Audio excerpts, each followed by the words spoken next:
A very important essay by the German philosopher Martin Heidegger is On the Essence of Truth. And like some of the other essays that we would see as being particularly central, it pulls together a number of different themes that you see as central in Heidegger's work, among one of which is this Greek word Aletheia, which we'll talk about in a few moments, but also the notion of doing metaphysics, history, freedom, getting away from a sort of derivative or concealing way of approaching things, and the connection between being and beings. All of that is packed in here, and we want to try to unpack it in the course of this essay. One thing that you can say about this is that you can see in this both the Heidegger, who is concerned with the most broad, general notions that human beings would ever have to grapple with, what we call metaphysics proper, and with existential issues. We approach all of these things through the lives that we live, through the ways in which we come to understanding of our relationship with being and with beings. So we're going to talk about a number of different ways of understanding truth, and this essay is very much like peeling an onion. Each time you peel, you think that you've reached the center, and then oh no, there's something more yet to go. So there's 8 main sections, and we're going to try to work our way through each of these. There's also a note at the end, which I'm not going to talk very much about. I don't consider it too germane to what I'm trying to do here. I would like to say this. Part of where we're heading is the notion of truth, and this is Heidegger's distinctive contribution, among other things, in this area, as this Greek word aletheia. You see the transliteration of this below. Aletheia, is the privative, and then letheia is coming from lanthanein, to forget, to conceal, to hide, to overlook. And so we can understand aletheia not only as truth, it's the Greek word for truth, but also as the word for, linguistically or lexically, unforgetting or unconcealing. And that's the way that Heidegger is going to look at it. Pops up several times in this essay. It also shows up in 2 other works that I'd like to sort of call your attention to very briefly. Being in Time, of course, and his Basic Problems of Phenomenology, which is, if you really want to get into Heidegger, I think that's one of the texts that you can't avoid reading. We're not going to engage with these, so they are now quite literally out of the picture. We're just going to focus on this essay with the translation by Sadler, and now we're going to dig into it. So he starts out saying, all right, what is truth?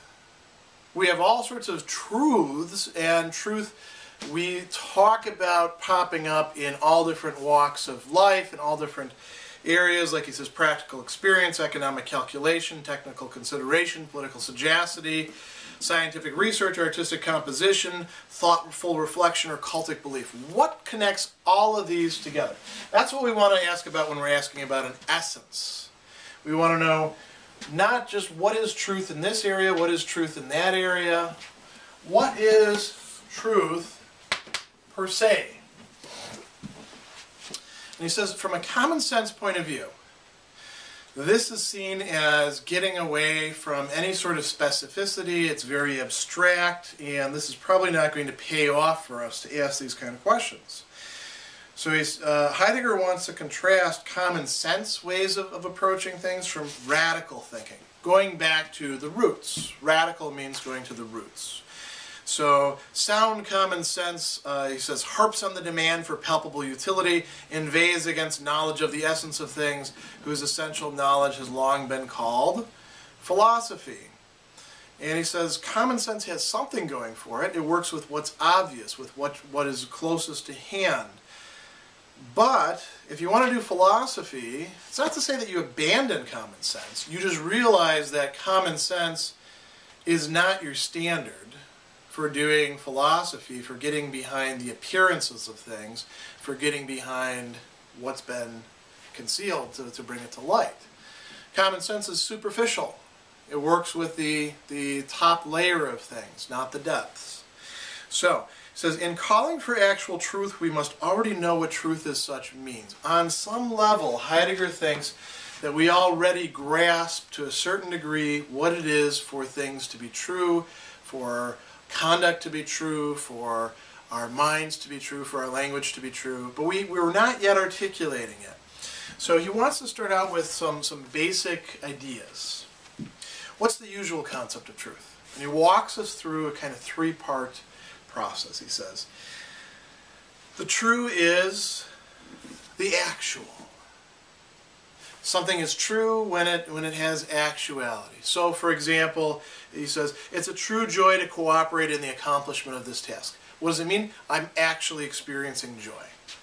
And we can talk about, and he's got this example of true gold. Gold is actual. It's something you can wrap your hand around. That's why people like it so much. And we can distinguish it from the false. False gold is something that might just be painted gold, or it's pyrite, so it looks like gold. Fool's gold, we call it. And he says, false gold is not what it appears to be. True gold is.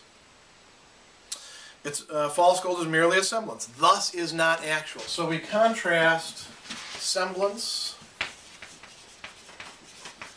versus actuality. Right? And we say actuality is true, but doesn't the fool's gold have its own sort of actuality? It does have something. It is a being. It is real. So he says, what is true about genuine gold thus cannot be demonstrated merely by its actuality. The question recurs, what do genuine and true mean here? So, what is genuine gold? We have some conception of gold. We have some standard by which we say something is gold or isn't gold, right? So he says, genuine gold is that actual gold, the actuality of which is in accordance with what? Something. With what, always in advance, we properly mean by gold. With the meaning, with the notion, with the sense.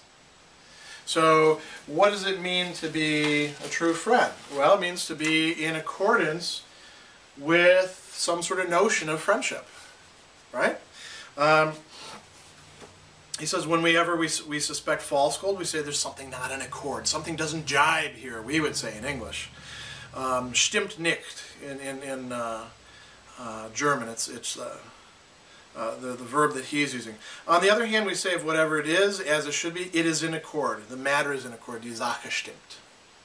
However, we call true not only an actual joy, genuine gold, and all beings of such kind, but also, and above all, we call true or false are statements about things. And this is where a lot of people have wanted to locate truth and say truth is not in beings as such, truth is in our statements about it. It's not where, say, like Thomas Aquinas wanted to locate it. Thomas Aquinas is very clear, truth is in the intellect, right? Statements represent things that are in the intellect or are in the world, and to that extent they can be representative of truth.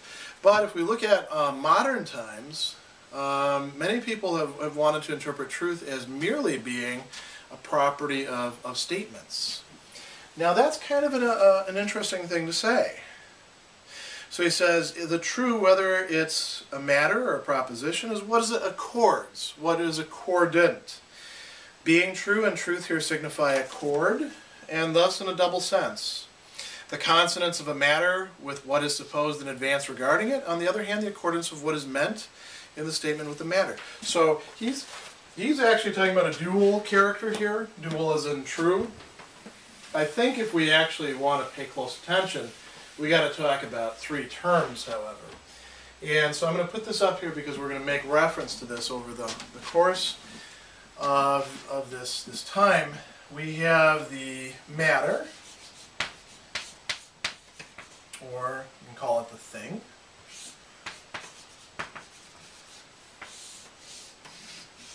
And we have some sort of thing with the human mind. intellect. And then we have language, or statement. And there's some sort of relationship between these.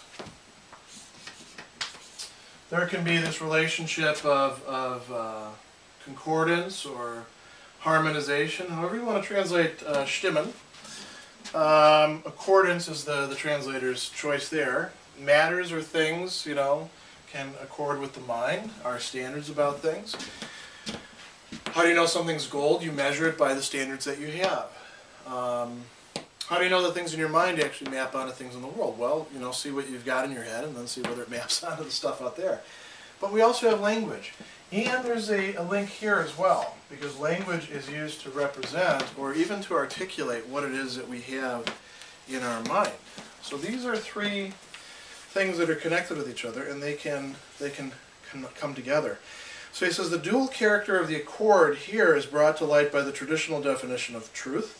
Veritas et adequatio re et intellectus. So, you know, in the old-fashioned thing, here's the res, and here's the intellectus. And there's some sort of relation of adequatio, adequation, equation. And he says, this can be taken to mean truth is the correspondence of the matter to knowledge. But it can also be taken to say truth is the correspondence of knowledge to the matter.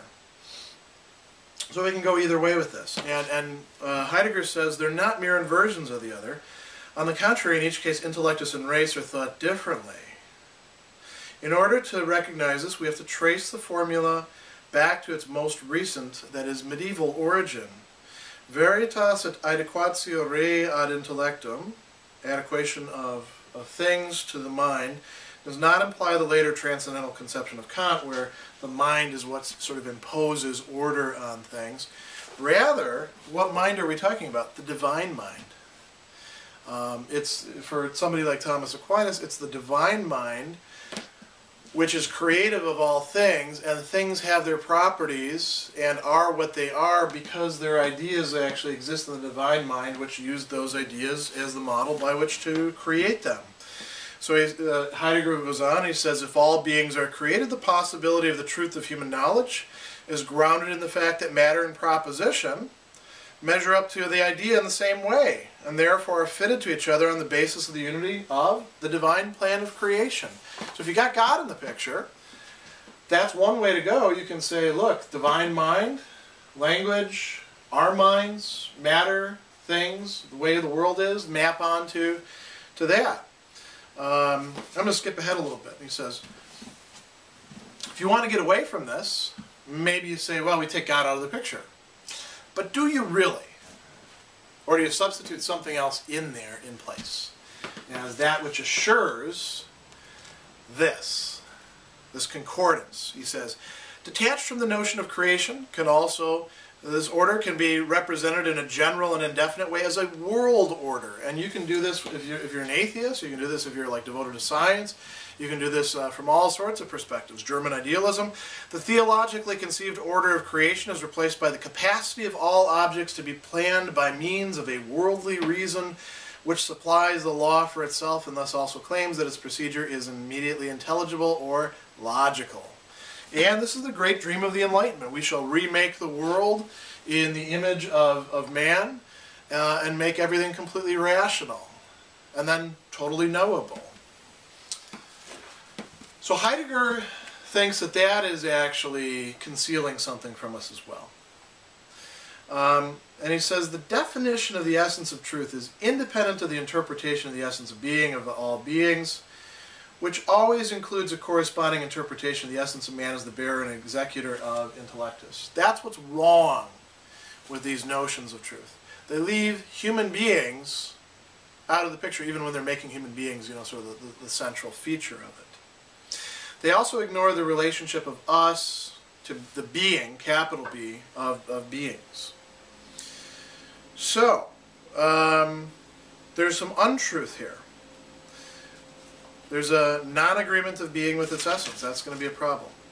And he says, if we want to trace back propositional truth to material truth, and what in the first instance it shows itself to be, a theological explanation, and if we keep the philosophical definition completely pure of all admixture of theology, limit the concept of truth to propositional truth, then we encounter an old tradition of thinking according to which truth is the accordance, homoisis, of a statement with a thing, logos with pragma.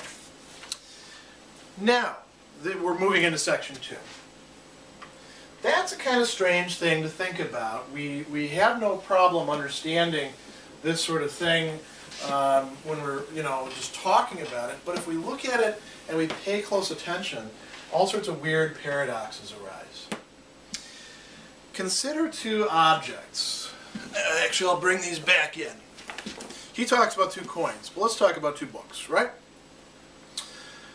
These are about the same size, not completely close, and they're similar colors and stuff like that. They correspond to each other. They're both books. They're not the same book, but they correspond to each other in certain ways, right? And you could even say, well, the relationship of these are that, well, you should read this one first and then read this one first. Maybe so, right? Now,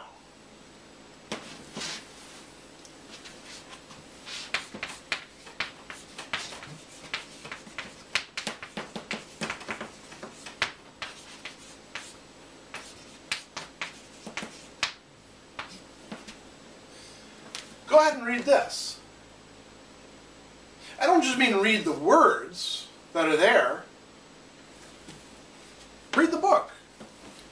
Oh, but you can't because this is the book, right? This is what actually has the pages. This is what actually has all the, thousands and thousands of words arranged intelligibly. The statement itself is not the thing, is it? How does that statement correspond to that thing?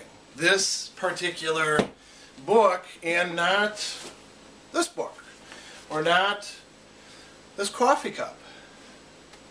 Like Heidegger says, if we want to consider coins, a linguistic statement about a coin, it's not made of metal, it's not round, it's got nothing spatial. You can buy stuff with coins. Try buying something with a statement about a coin.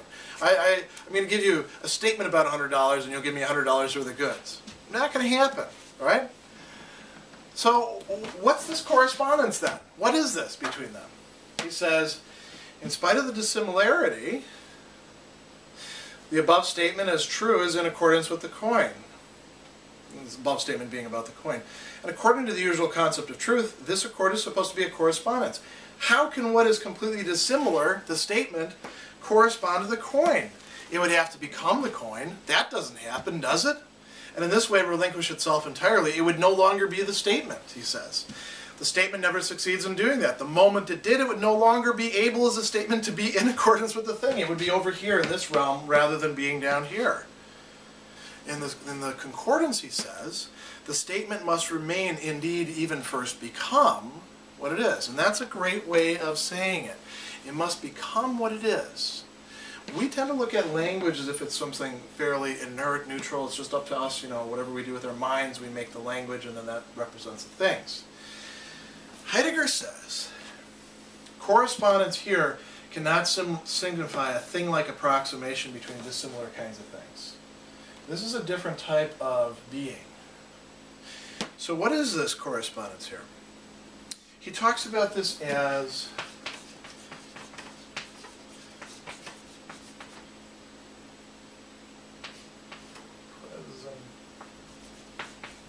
he talks about language as being presentive. That's terrible. I'm an awful speller. Get that right. Presentive. It presents the thing. It doesn't just represent it. It offers the thing to us. It is what you might think it is like putting out the handle there so that we can actually make that thing a thing for us. So he says, to present here means to let the thing stand opposed as object, to let it be something for us. As thus placed, what stands opposed must transverse an open field of opposedness. So now I want to erasure. Non-Derridian erasure, if those of you who get that joke. And we've got this, what he calls a field of opposedness, which is corresponding with an opening. That's very metaphorical language that Heidegger likes to use. Hard to wrap your head around. I'm not sure that you absolutely have to understand all of this in order to make sense out of the rest of what's being said here, but I'll put it on the board anyway. So, this field of openness. Now, what happens here is the thing stands as a thing. It shows itself as something withstanding, as remaining. The appearing of the thing and transversing a field of opposedness, the world of everything else, including us, takes place within an open region, the openness of which is not created by the presenting, but rather is only entered into and taken over as a domain of relatedness. So what is this relatedness? He says, the relation of the presentive statement to the thing is the accomplishment of that bearing, for helpness in German, which originally and always comes to prevail as a, and here comes a key term,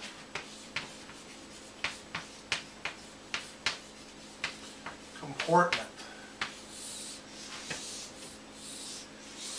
We comport ourselves to things, to other people, to the world as such, to activities, to all sorts of things that can be beings. We comport ourselves. That means we not only behave, we orient ourselves, we pay attention to some things, not to other things. We have intentions, we want to get certain things accomplished, we desire things. That's all part of what he's calling comportment, or for Halton. So he says, all comportment is distinguished by the fact that standing in the open region, it adheres to something opened up as such. What is opened up? The things. What is opened up, solely in this strict sense, was experienced early in Western thinking as what is present and for a long time been named being. Comportment, he says, stands open to beings. Every open relatedness is a comportment. Every way of being in the world, every way of engaging things, every kind of activity we're involved with or concern that we're involved with is a way of being open to beings, at least to a certain extent. It's also a way of, hiding certain aspects of them, but we open up to them. I see this coffee and I begin to desire it, and I want more, and I taste it. It awakens for me memories, associations, all those sorts of things. That is a way in which I'm becoming open to being. And he says, man's open stance varies depending on the kind of beings in the way of comportment. All working and achieving, all action and calculation keep within an open region within which beings, with regard to what they are and how they are, can properly take their stand. They can stand out as opposed to us. They can become things for us. We can notice them as objects in the world. And, he says, they can be spoken. Now, speech that directs itself accordingly to the things is true. What is thus said is the correct, the true. So he said a statement is invested with its correctness by the openness of its comportment. And what's going on here? Who's got a comportment? Statements? Human beings. Human beings who talk actually have comportment. The statement by itself is just a puff of air, really, or a blot of ink. He says, only through the latter can what is opened up really become the standard for the presentive correspondence. Open comportment must let itself be assigned this standard. So, what's going on here? He says, the traditional assignment of truth exclusively to statements falls away. Truth does not originally reside in the proposition. Where does it reside? In comportment, and how through language we become related in our comportment continually, back and forth, to beings, to things, to the way things are, to the ways things are. So we've come a long ways. Let's look now at section 3. What's going on with this? He changes the the ground now, and he says, to free oneself for a binding directness is possible only by being free for what is opened up within an open region. So what does that mean? That means that freedom and truth are intimately connected, that freedom is part of the essence of truth. He says, freedom is the essence of truth itself. Now, that's a problem, isn't it? Because if we say freedom is at the heart of truth, or we say freedom is of the essence of truth, what is it to be a free being? It means you can do things all different ways, right? You can choose. So doesn't that make truth very subjective, totally arbitrary, up for grabs for anybody who chooses to do whatever they want? I could have a whim and say, I think truth is this thing over here. No, I think it's this over here. I could change my mind whenever I want. Is that really what we want to mean by truth? Well, that's a problem. Like he says, truth is driven back to the subjectivity of the human subject. There's two things that Heidegger says here, actually three things at this point, that are really key in this section 3. First, he says, look, I got to admit, there's a vulnerability of truth. He says, deceit, dissimulation, lies and deception, illusion and semblance, in short, all kinds of untruth are ascribed to human beings. But of course, untruth is the opposite of truth. So truth, in a certain way, in order to be truth, has to contain within itself untruth, or the possibility of untruth. It has to remain continuously vulnerable to that which human beings can bring into being this way, right? He says, the human origin of untruth indeed only serves to confirm by contrast the essence of truth in itself in another way, as holding sway beyond man. So that's the first thing that he says. He says, yeah, look, there's vulnerability. This is going to be a key issue in truth. The essence of truth is also going to include its non-essence. Okay, so there's that. Then what does he say about traditional metaphysics? He says, metaphysics regards such truth as the imperishable and eternal, which can never be founded on the transitoriness and fragility that belong to man's essence. How can the essence of truth still have its substance and its ground in human freedom? You know, traditional metaphysics, Heidegger runs through a lot of different types, Platonic, Aristotelian, Christian metaphysics coming about, through Augustine all the way to Aquinas, Descartes, the Enlightenment, Kant, even looks at Nietzsche. There's been a fundamental issue of wanting truth to be something that would be never up for grabs, never vulnerable, immutable, unchangeable, eternal, greater than us, therefore, because what can you say about us? Are we, or our minds, or even our languages, if you know much about the history of language, immutable, unchangeable? No way. As a matter of fact, we change our minds way more often than we ought to. So we probably don't want truth to be vulnerable in that sense. He says, look, I can understand why Plato wanted eternal forms. The last thing that he says is resistance to the proposition that the essence of truth is freedom is based on preconceptions, the most obstinate of which is that freedom is a property of man. We don't just have freedom, Heidegger wants to say. We are freedom. We are, in part, that opening space, that clearing. So he says, what we have to carry out here, and this is in the fourth part, is a transformation of thinking. It says, consideration of the essential connection between truth and freedom leads us to pursue the question of the essence of man in a regard that assures us an experience of a concealed essential ground of man. It also becomes evident that freedom is the very ground for what it is that we're doing, and the truth that we're experiencing. So what is freedom? What is the essence of freedom? We've now moved from the essence of truth to the essence of freedom. What does freedom really mean? Heidegger is going to propose a new way of thinking about freedom, or perhaps an old way that's now being better expressed. He says, freedom reveals itself as letting, let's call these now, beings. Letting beings be. What does that mean? He says, well, let's clear away a few misconceptions. To let beings be does not refer to neglect and indifference. Doesn't mean just say, I'm not concerned with anything. It's not a withdrawal from beings and from the world and one's engagement. It says, to let be is to engage oneself with beings. So it's not quietism. And then he says, on the other hand, it's not busybodyism, what we could call, right? It's not to be understood as the mere management, preservation, tending, and planning of the beings in each case encountered or sought out, where we subordinate the beings to ourselves and we say, you're going to fit this schema because this is what I want from you. No, it means to, in a certain sense, respect them. He says,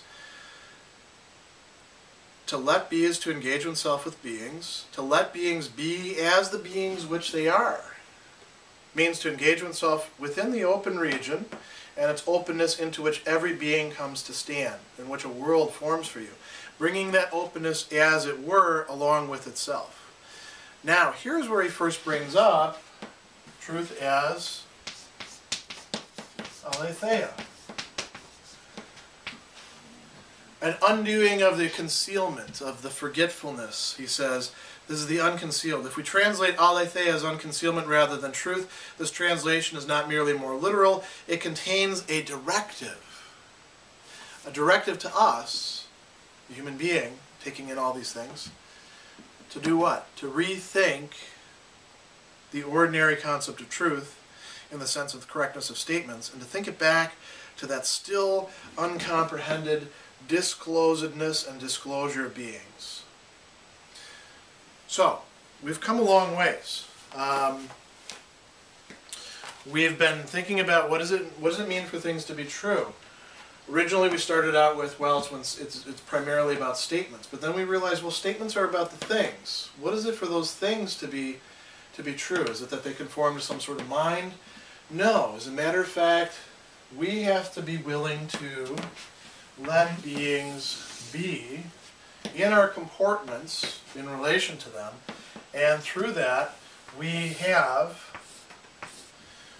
unconcealedness, truth. Things reveal themselves to us as they are if we let them. If we're not trying to manage them, and we're not trying to say, screw you, I'm not going to be engaged with you to them. So he says, to engage oneself with the disclosedness of beings is not to lose oneself in them. So there's a third thing that we're not trying to do here. We're not trying to say, nah, I'm not going to be involved with you. We're not trying to subordinate them to ourselves, and we're not also going to lose ourselves in them through some sort of fusion or mystical, ecstasy or something like that. He says, rather, such engagement withdraws in the face of beings in order they might reveal themselves with respect to what and how they are, and in order that presentative correspondence might take its standard from them. And this is what he means in saying that human being is ecstatic, existent.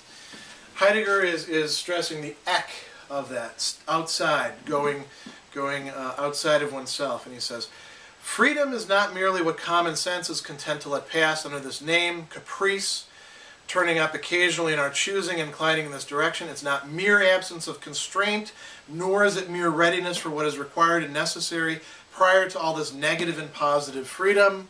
These are different conceptions of freedom. There's a deeper sense of freedom. Engagement in the disclosure of beings as such. And he says, the existence, the being outside of just one's own perspective, one's own self, being able to allow beings to disclose themselves, the existence of historical man begins at that moment where the first thinker takes a questioning stand with regard to the unconcealment of beings by asking a key question. What is that key question that has to be asked? The most fundamental question, according to Heidegger. What is being? What is being? We talk about beings, we engage with beings, we must know what it means. What is being? What are beings? And he says, at first we look at this in terms of physis, or nature, which here does not yet mean a particular sphere of beings, but rather beings as such as a whole. History begins only when beings themselves are expressively drawn up into their unconcealment and conserved in it. You know, human beings, history, right? He goes on and he says, if existent Dasein, is human being, which lets things be, sets man free for his freedom by first offering to his choice something possible and imposing on him something necessary, human caprice does then not have freedom at its disposal. The notion of freedom as just doing whatever you want is not really freedom, according to Heidegger. Man does not possess freedom as a property. Rather, it is what human being is. At best, the converse holds. Freedom, existent disclosive Dasein, possesses man. That's an interesting way to think about it. We don't possess freedom. Freedom possesses us. We move around in it. We have our our being within it. So he says, truth is disclosure of beings through which an openness essentially unfolds. Every mode of human comportment is in its own way open and plies itself to that towards which it comports itself, and the beings itself, and it opens itself up, therefore, for the truth of those beings, for what it is that they really are. So he says, however, because truth is in essence freedom, historical man can, in letting things be, also not let the beings be the beings which they are and as they are. So, one possibility in comportment is letting beings be. The other possibility, and this is where we have to get back into the essence of truth a bit more, is to be involved with what he calls concealment. Semblance comes to power. So we have the essence of truth, and we've got several moments to this. Disclosure of beings, openness, freedom, human comportment, right?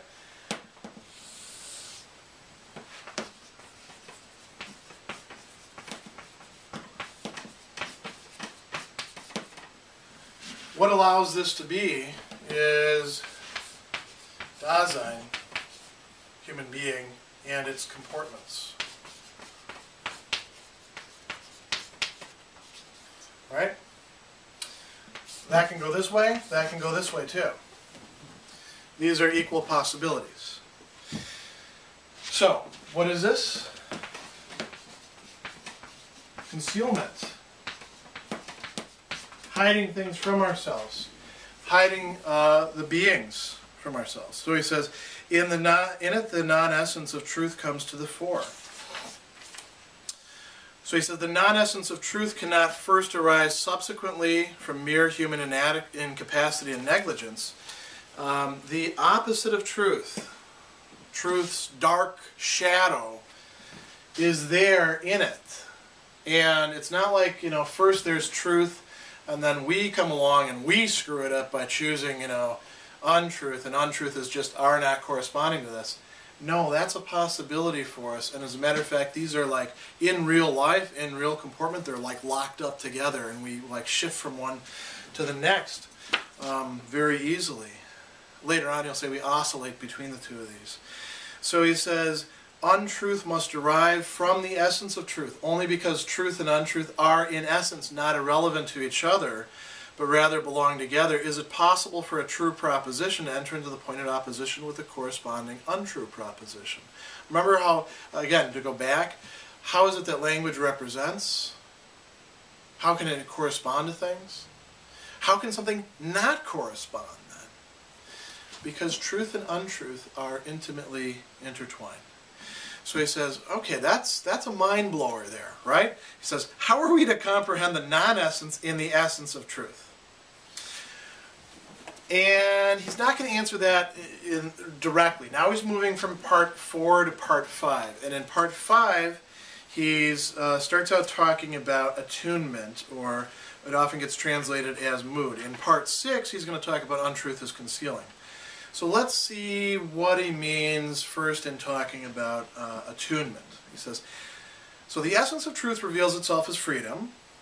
The latter is existent, disclosive, letting beings be. Okay, we've gotten that far, so, along these lines.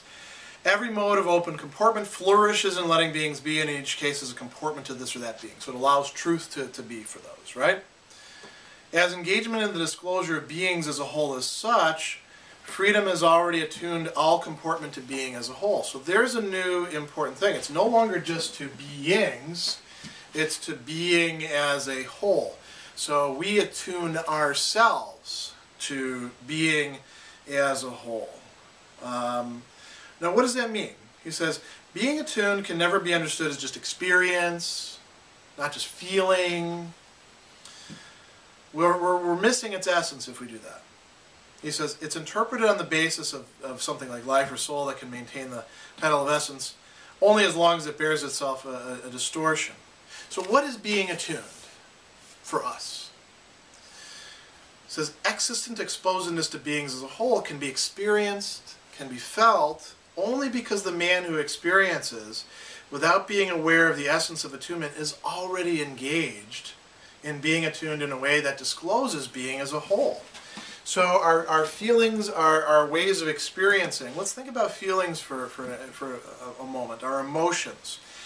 Heidegger really stresses anxiety, angst, as the disclosive mood par excellence.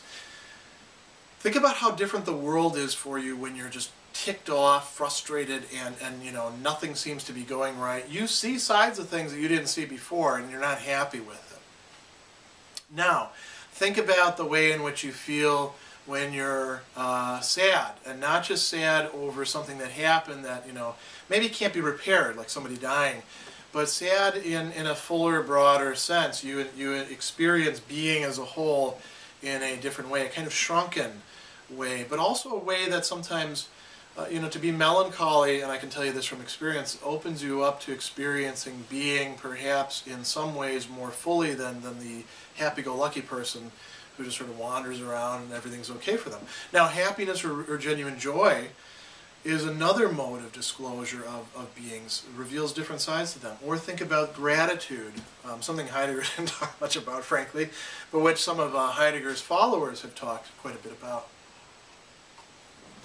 If gratitude is a mode of attunement to the world, it reveals beings in a different way. It reveals the truth of them. So he says, every attunement, the attunement is drawn up in beings as a whole. The openness of being as a whole does not coincide with the sum of all immediate familiar beings. And here he gets to something very, very important. On the contrary, where beings are not very familiar to man and are scarcely and only roughly known by science, the openness of beings as a whole can prevail more essentially than it can where the familiar and well-known has become boundless, and nothing is any longer able to withstand the business of knowing, since technical mastery over things bears itself without limit. It's when we put ourselves into the situation in which we can let things be for us and show their sides to us that we think we know all about, but perhaps don't. When we're able to experience the mystery of life, for things to become deep, open questions for us. And this is very existential, what he's talking about here, because it happens for a person. This happens for persons. It can happen on a larger scale, but it happens for persons experiencing their world, their sets of experienced things, their time, what he calls their thrownness. So he says, precisely in this, the openness of beings would get flattened out. If we just reduced everything to what we know, it gets flattened out into the apparent nothingness of what is no longer even a matter of indifference, but rather is simply forgotten. We want to unforget. We want to recover. Not even necessarily, there's a romanticism of, wow, we want to become like children. We want to become like children who aren't screwed up, who actually can spontaneously engage things, but also have, the ability to have developed the ability to engage things in a more resolute, persevering way as well. So he says, letting beings be, which is an attuning and bringing into accord, prevails throughout and anticipates all the open comportment that flourishes in it. So if that's what we do, we flourish, and being flourishes. Man's comportment is brought into definite accord throughout the openness of being as a whole. However, from the point of view of everyday calculations and preoccupations, this as a whole appears to be incalculable and incomprehensible. You know, when people say, "Yeah, I want to think about the meaning of life. I want to think about the whole big picture," we're often like, "That's fine, but you got to pay your taxes now," or "That's fine, but what time is it and what do we got scheduled for you got to go pick up the kids now," or that's okay if you want to think about that kind of stuff, but I really just want to read this book and I don't want to worry about like books as a whole or something along those lines. We reject that. And he says, this is a mistake on our part. What brings into accord is not nothing, but rather a concealing of beings as a whole. Precisely because letting be always lets beings be in a particular comportment that relates to them and thus discloses them. So we know the truth of beings by particular comportments, which aim then at the larger, bigger picture thing of sort of being as a whole beyond these.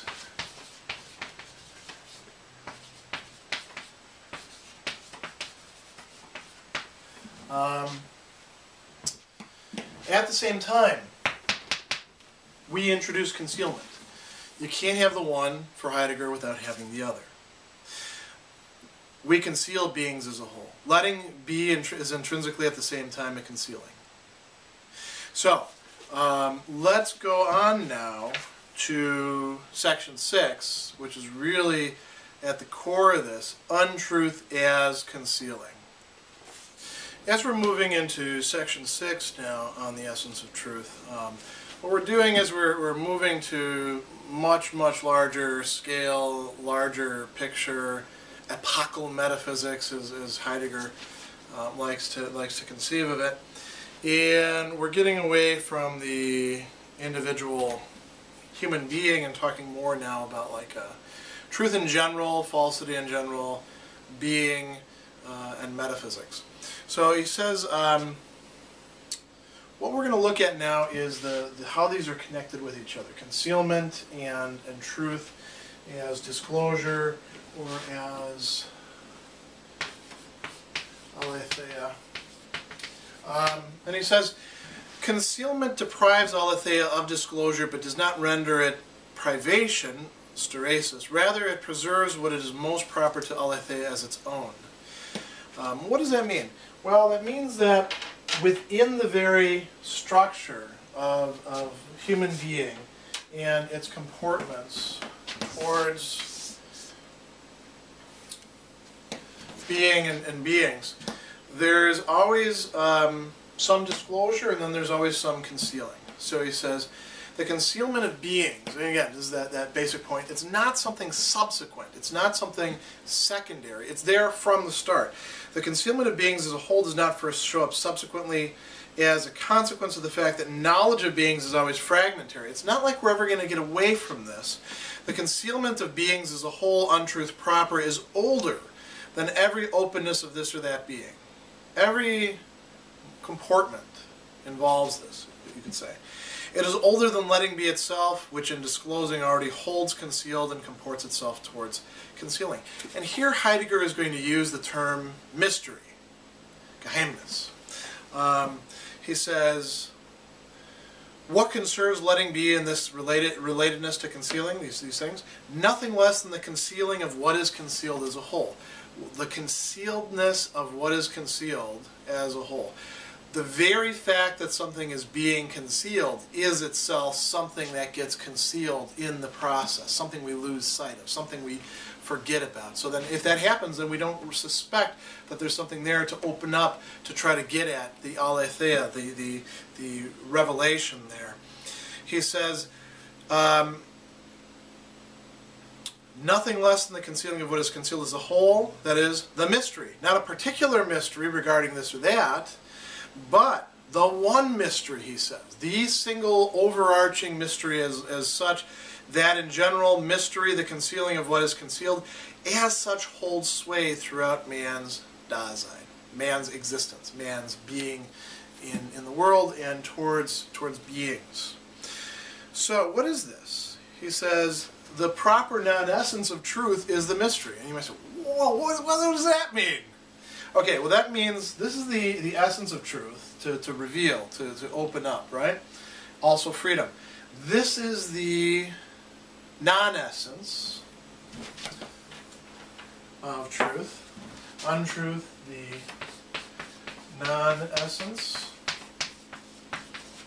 Later on, he will actually call this the counter-essence of truth. And he'll say the proper non-essence of truth is the mystery. And this, what's the mystery? How these two constantly go along. The non-essence always remains in its own way essential to the essence. This isn't just playing with words. What he's saying here is if truth is something that exists historically for human beings, and we have a role in this, and we have, you know, an essential role in this, it's not just something that comes to us secondarily, then untruth is in a certain way just as primordial as truth, and the non-essence is essential to the essence. It never becomes unessential in the sense of irrelevant. And he says, I understand this is paradoxical. This is hard to wrap your head around. This is something that is going to throw you when I say it. So he says, surely for those who know about such matters, the non of the primordial non-essence of truth as untruth points to the still unexperienced domain of the truth of being, capital B, not merely of beings. As letting beings be, he says, freedom is intrinsically this resolutely open bearing that does not close up in itself, that doesn't say, okay, we're done, we're finished here. But he says, nevertheless, this bearing towards concealment conceals itself in the process. There's a forgetfulness that we've lost sight of, that we need somebody to awaken us to say, hey, not only are things concealed, not only are you missing out on stuff, the big picture of the fact that things are being concealed has been concealed from you as well. And so he says, how does this happen? Well, we take our bearings in our comportment towards being. But for the most part, we acquiesce in this or that being in its particular openness. We allow the beings, remember how he said, well, we don't want to be quietists and say, not interested in beings. We don't want to try to just dominate the beings. We don't want to let the beings dominate us. We want to stand back from them to a certain extent. If we don't stand back from them to a certain extent, then the beings end up dominating us, and they end up concealing parts of themselves. We're not properly responding to them, you could say. And they also conceal other parts of beings. So he says, to reside in what is readily available is intrinsically not to let the concealing of what is concealed hold sway. If we stick with what's too familiar with us, we're going to miss out on a great amount. So he says, wherever the concealment of beings as a whole is conceded only as a limit that occasionally announces itself, concealing as a fundamental occurrence has sunk into forgetfulness. So again, we have this repression almost, this forgetfulness of forgetfulness, the realization that we've forgotten to realize. So he says, the forgotten mystery of Dasein is not eliminated by this. Rather, the forgottenness bestows on the apparent disappearance of what is forgotten a particular presence. By disavowing itself in and for forgetfulness, the mystery leaves historical man, that is the kind of man that we are, the human beings, in the sphere of what is readily available to him, leaves him to his own resources. So each epoch in the history of metaphysics is going to reach out for whatever it has available to it, not just in the beings in the world, but in its culture, in its conceptions, in its own possibilities for imagination. It's going to reach out for what's closest and say, aha, we'll understand being in terms of this kind of beings. We will forget that there's something greater, there's other possibilities that we've left out. So like he says, humanity replenishes its world on the basis of the latest needs and aims, and fills out that world by means of proposing and planning. From these, man takes his standards, forgetting being as a whole, forgetting to do metaphysics. Doing metaphysics, but in a superficial, less well-informed way. So he goes on and he says, You know, human beings are always supplying themselves with new standards, but without considering the ground, the foundation for taking up standards, or the essence of what gives the standard. And so thereby we go wrong. We go astray. And this is where we get to now section 7, truth as errancy. He says, as insistent, as like, you know, caught up in whatever it is that we're doing with our projects, we are turned towards the most readily available beings. And in taking these beings as our standard, humanity is turned away from the mystery, the great mystery. The insistent turning towards what is readily available and the ek-system turning away from the mystery belong together. Turning toward and away from is based on a turning to and fro proper to Dasein. This is what he calls erring, getting things wrong. This is how we fall into this when we think we're getting truth. He says, man errs. Man does not merely stray into errancy. This is integral to what it is to be a human being. Brilliant way of thinking about it. We don't just make mistakes. We inhabit mistakes. And they inhabit us. They pervade their way into our way of relating to other things.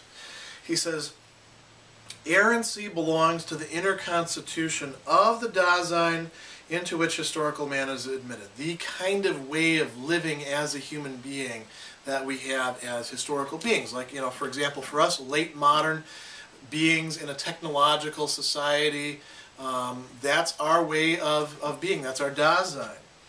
So he says, errancy is the free space for that turning in which insistent existence adroitly forgets and mistakes itself continually anew. It can like multiply itself. The concealing of the concealed being as a whole holds sway in that disclosure of specific beings.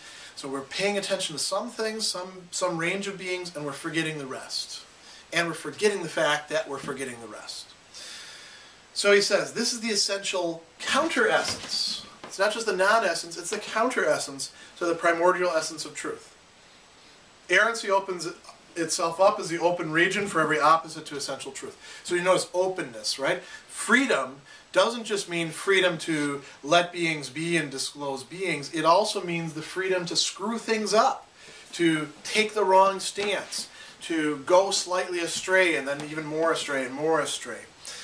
So he says, error is not merely an isolated mistake, but the realm, the domain of the history of those entanglements in which all kinds of erring get interwoven. It's not just a matter of my going astray, my entire epoch goes astray. My entire culture goes astray. He says, every mode of comportment has its mode of error. So this is something that connects us together. If I'm involved in doing something and you're involved in doing that something too, we have similar modes of error that we can fall into, even together. And he says, error extends from the most ordinary wasting of time, making a mistake, miscalculating, to going astray and venturing in one's essential attitudes and decisions. However, what is ordinarily and even according to philosophy recognized as error, incorrectness of judgments, falsity of knowledge, is only one mode of erring. We tend to look at error as if it's something primarily intellectual, primarily, and what's in my head doesn't map onto what's out there, or I don't follow what's in my head adequately, right? Heidegger is saying that erring as an existential condition has all sorts of modes. It can be in our feelings, it can be in our actions, it can be in our relations to things, it can be in the way we understand things. There's a lot of possibilities. So he says, the errancy in which any given segment of historical humanity must proceed for its course to be errant is essentially connected with the openness of Dasein. By leading him astray, errancy dominates man through and through. And now he starts talking in terms of oppression, in terms of a kind of pushing us down. He talks about this in terms of the mystery, and he talks about this in terms of errancy. He says the full essence of truth, then, includes its most proper non-essence. And it keeps Dasein wavering between these, back and forth, back and forth, back and forth. You can never just remain within the truth. You're always going back and forth within the greater essence of truth, which includes untruth inside of itself. It includes its opposite. So he says, the full essence of truth, including its most proper non-essence, keeps Dasein in need by this perpetual turning and fro. Dasein is a turning into need. That's one of Heidegger's most famous statements. Dasein is a turning into need. So he says, errancy and the concealing of what is concealed belong to the primordial essence of truth. So truth itself, right? The essence of truth itself includes this, includes its opposite, includes its counter-truth. So he says, letting beings be as a whole occurs in a way befitting its essence only when from time to time it gets taken up into its primordial essence. Then resoluteness, openness, that's one of Heidegger's favorite words, resoluteness, right? Towards the mystery is underway into errancy as such. Then the question of the essence of truth gets asked once again more originally. So we're finally almost at the very inside of the onion. And he says, the ground of the intertwining of the essence of truth with the truth of essence reveals itself. Is Heidegger just playing with words there and saying, you know, essence of truth, truth of essence, you know, like we like to flip words around? Not exactly. This is something he doesn't follow up, and we're not going to follow it up in this either because he doesn't follow it up, so I'm not under any obligation myself. But he says, what we're about is trying to question the being of beings, what it is that, everything, right? We're not just trying to think about beings, individual beings, or ranges of beings. We're trying to think about the whole shebang, you might say. Not a technical term there. And he says, the thinking of being, capital B, from which such questioning primordially originates, has since Plato been understood as philosophy, later received the title Metaphysics. So Heidegger is saying, if we want to really, you know, understand this, if we want to think this all the way through, we got to do metaphysics. And not metaphysics just like trying to tally up what, you know, what is out there, or, you know, trying to explain that. We have to try to think the whole. We have to try to think everything, including truth itself, and how truth takes place, and how truth includes untruth, and how that's connected to human subjectivity. That's a big issue. Big, you know, that's hard to do. So he says, this is now, we're moving to section 8, the very last section before the note, which I'm not going to discuss because it's something coming later, and I think this is good as it is. He says, in the thinking of being, the liberation of man for existence, the liberation that grounds history, is put into words. Doing metaphysics, we give language to being. We give language to being. There's a back and forth. We take our cues from the beings that we let be, to show themselves, to unveil themselves to us. But we are the creature, the being, that cares about other beings. So he goes on and he says, when we're doing this in philosophy, we're trying to express something that is very difficult to express. And he says, something happens at the same time as philosophy. In the same period where the beginning of philosophy takes place, the marked domination of common sense, and then he puts in parentheses, sophistry, takes sway.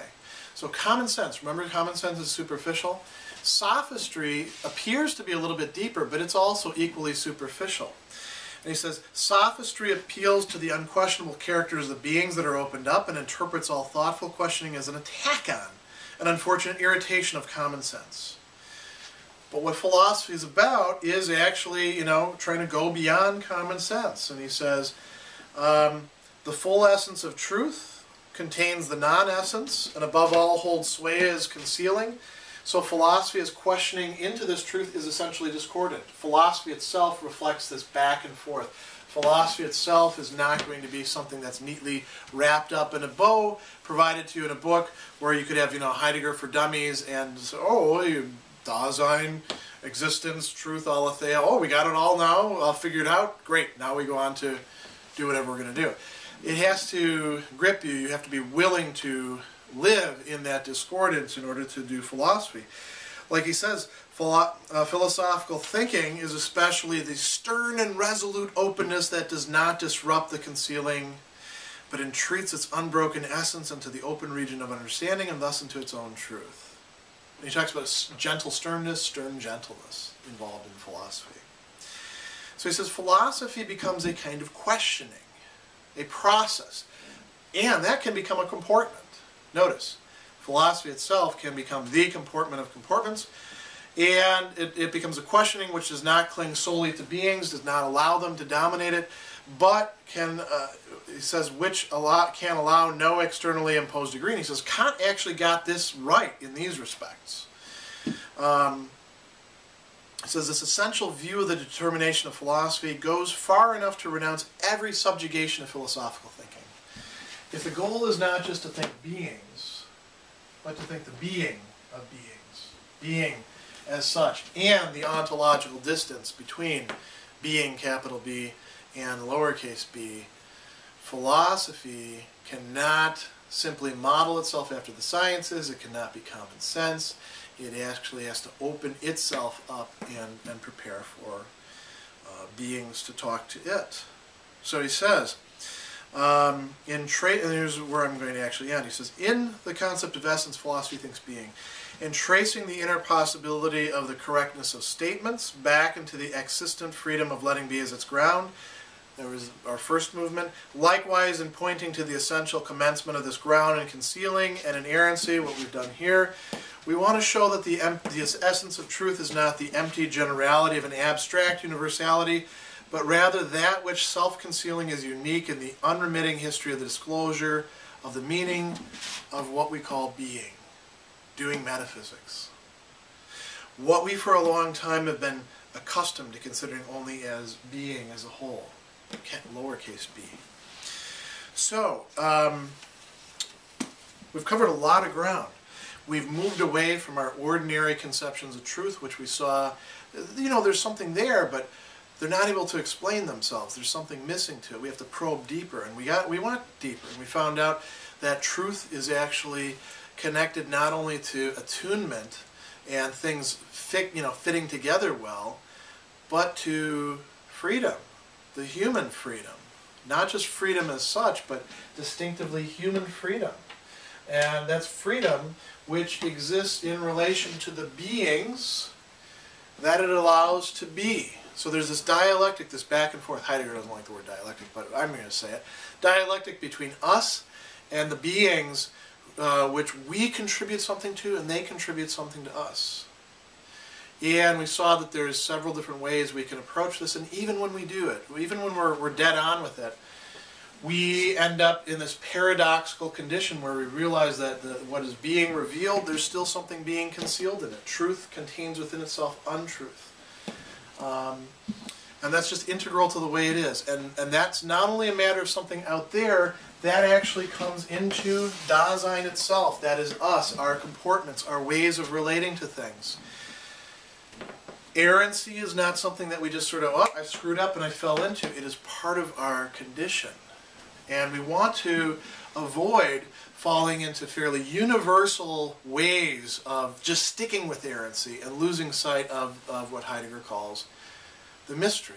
If we do that, then we end up inevitably starting to pose metaphysical questions, and not just questions that we're like, out there, looking in encyclopedias for answers, but questions that motivate us to seek, to relate ourselves to being with a capital B. Questions that have had some answers given, but which may not be sufficient answers for us, which Heidegger thinks we need to think out anew. So, a lot of ground covered here, and that's where we'll leave off.